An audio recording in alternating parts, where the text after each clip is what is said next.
Good morning students या जो भी पेरेंट्स या जो भी मेरे इस वीडियो को वॉच कर रहे हो, देख रहे हो, हम आप लोगों से एक क्वेश्चन लेके आया हूं और एक चीज आप लोगों को बताने आया हूं जो मेरे साथ हुआ है। मैं किसी और के साथ नहीं, मेरे साथ वो चीज हुआ है। मैं चाहता हूं आप लोगों के साथ वो चीज ना हो। अब बोलो सर क्या हुआ था? देखो, हम जब पढ़ रहे थे तो हम हिंदी मीडियम से पढ़ रहे थे। क्या? हिंदी मीडियम। जो इंग्लिश मीडियम के बच्चे पढ़ रहे हैं वो तो उनके लिए तो चलो ठीक है, प्लस पॉइंट है। लेकिन कुछ बच्चे हिंदी मीडियम से पढ़ते हैं, ठीक है, उनको आगे जाकर इंटर के बाद, 12वीं के बाद उनको कुछ भी पढ़ाई करनी होती है तो उनके लिए बहुत ही बड़ी प्रॉब्लम हो जाती है। क्या प्रॉब्लम होती है वो चीज यहां पे आप वॉच करो, देखो। वो प्रॉब्लम मेरे साथ भी हुआ है। ये समझिए, जब मैं पढ़ रहा था तो स्टैंडर्ड में पढ़ रहा था। मैं अपने स्कूल तक का नाम बता रहा हूं, वहां मैं स्टैंडर्ड में पढ़ रहा था, लेकिन कहां पे? हिंदी मीडियम स्कूल में। और जब मैंने इंटर किया, इंटर के बाद अगर आप कोई भी अच्छी पढ़ाई करना चाहते हो, यहां तक कि बीए छोड़ दो, अगर आपको बीए करना है तो फिर आप साइंस साइड लो ही ना, सिंपल सी चीज, मैथ पढ़ो ही ना फिर भाई। बट अगर आप इंटर के बाद बीए छोड़ के कोई भी लाइन, बीएससी, बीकॉम, बीटेक, कुछ भी करना, यहां तक कि डिप्लोमा करना चाहते हो, कुछ भी करना चाहते हो आप, ये समझ लो आपको पूरे बुक में ना बेटा हिंदी कहीं मिलेगा ही नहीं। मेरे साथ ये हुआ। मैंने हिंदी मीडियम इंटर तक पढ़ा, लेकिन उसके बाद जब मैं बीटेक करने लगा तो क्या हुआ मेरे साथ? जब मैं बीटेक में गया ना बेटा, मैं पढ़ा हूं प्रतिशत। क्या पढ़ा था? प्रतिशत। अब जब मैंने मैथ की बुक उठाया तो कहीं प्रतिशत से मेरा तालमेल मिला ही नहीं, कहीं मुलाकात ही नहीं हुई। जहां भी आ रहा परसेंटेज आ रहा है। क्या आ रहा है? परसेंटेज आ रहा है।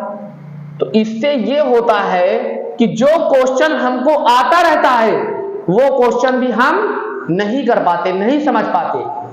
तो इसलिए अगर आप हिंदी मीडियम के भी स्टूडेंट हो तो मैं खास करके ये जो क्लास जा रही है, जो वीडियो जा रही है, इंग्लिश मीडियम के बच्चों के लिए तो है ही, बट सबसे प्लस पॉइंट हिंदी मीडियम बच्चों के लिए है।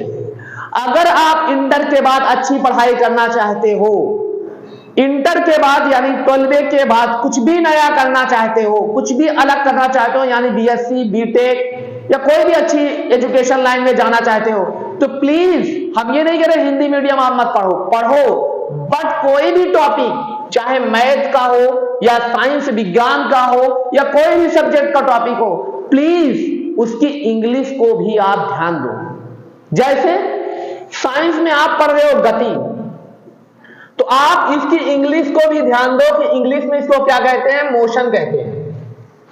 समझ में आया? क्योंकि आप जब इंटर के बाद अच्छी लेवल, अच्छी पढ़ाई करना चाहोगे तो कहीं आपका गति से मुलाकात नहीं होगा, जहां भी आएगा मोशन आएगा। बीटेक कर रहे हो, आप पूरी बुक पलट डालोगे ना बेटा, कहीं आपको हिंदी मिलेगा ही नहीं।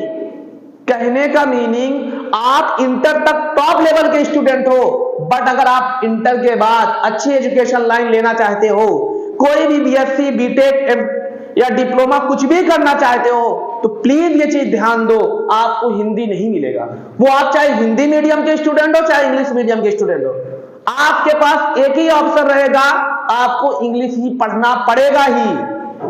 और नहीं तो आपके अगल बगल जो भी स्टूडेंट हिंदी मीडियम के पढ़े हैं, उसके बाद बीटेक कर रहे हैं या कोई डॉक्टरी लाइन में गए हैं या कोई डिप्लोमा कर रहे हैं, कुछ भी कर रहे हैं, आपके बगल का कोई स्टूडेंट है जो हिंदी मीडियम से पढ़ा है, उसके पास जाइए, उससे बात करिए कि भाई या सर जो भी लगे, आप उनसे पूछिए कि आप हिंदी मीडियम में पढ़े थे तो क्या आपको हिंदी मिल रही है? वो डायरेक्ट बोलेंगे कि हिंदी से कहीं मुलाकात नहीं होनी है। प्लीज ये चीज को ध्यान दो।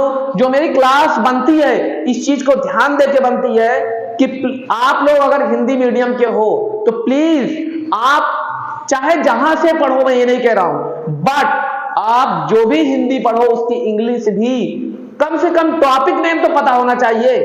अब जैसे आप गए, आपसे कोई पूछ लिया मोशन क्या होता है, कितने लोग को ये नहीं पता होगा, इंटर में होंगे, कि गति को ही मोशन कहते हैं। वैसे ही मैथ में भी प्रॉब्लम होगी। अब आप जहां पढ़ोगे प्रतिशत पढ़ोगे, आपको परसेंटेज से मुलाकात ही नहीं होगा। तो प्लीज ये चीज को अच्छे से माइंड में बैठा लो। आपको हिंदी मीडियम के स्टूडेंट हो तो हिंदी पढ़ रहे हो भाई, मजबूरी है, पढ़ो, मैं ये नहीं कह रहा हूं, बट उसके साथ कम से कम हेडिंग या टॉपिक मेन पॉइंट का आप इंग्लिश भी समझते जाओ। जैसे आप गति की डिफिनेशन लिख रहे हो, गति की परिभाषा पढ़ रहे हो, तो उसको ये समझो कि गति को क्या बोलते हैं, मोशन बोलते हैं। अगर कहीं मोशन वर्ड आ रहा है तो कहने का मीनिंग वहां गति के बारे में बात हो रही है। समझ में आया? मेरी बात को क्लियर हुआ? अगर आपको कोई डाउट है, हिंदी मीडियम के स्टूडेंट हो, आपको प्रॉब्लम हो रही है समझने में या कोई भी दिक्कत, आप प्लीज मेरे व्हाट्सएप नंबर पे आप मैसेज करिए 6387810590। इस पर आप एसएमएस करिए और आपका पूरा सॉल्यूशन दिया जाएगा। बट प्लीज एक बात को याद रख लो, मेरे साथ हुआ था, मैं भी हिंदी मीडियम का स्टूडेंट था। जब मैंने बीटेक करने के लिए गया तो वहां जो बच्चे हमसे वीक थे, इंग्लिश मीडियम के बच्चे, वो हमसे तेज हो गए। क्यों? क्योंकि मुझे जो चीज आती थी ना, वो चीज मैं समझ ही नहीं पाता था। जैसे मुझे मोशन, गति आती थी, बट मोशन क्या है मुझे पता ही नहीं था। कभी मेरे क्लास में ये चीज बोला ही नहीं गया कि गति को मोशन भी कहते हैं, ये भी आप समझ लो।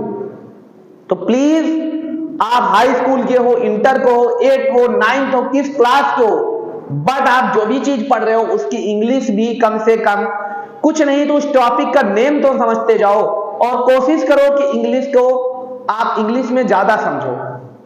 क्यों ना आप हिंदी मीडियम के स्टूडेंट हो। ओके।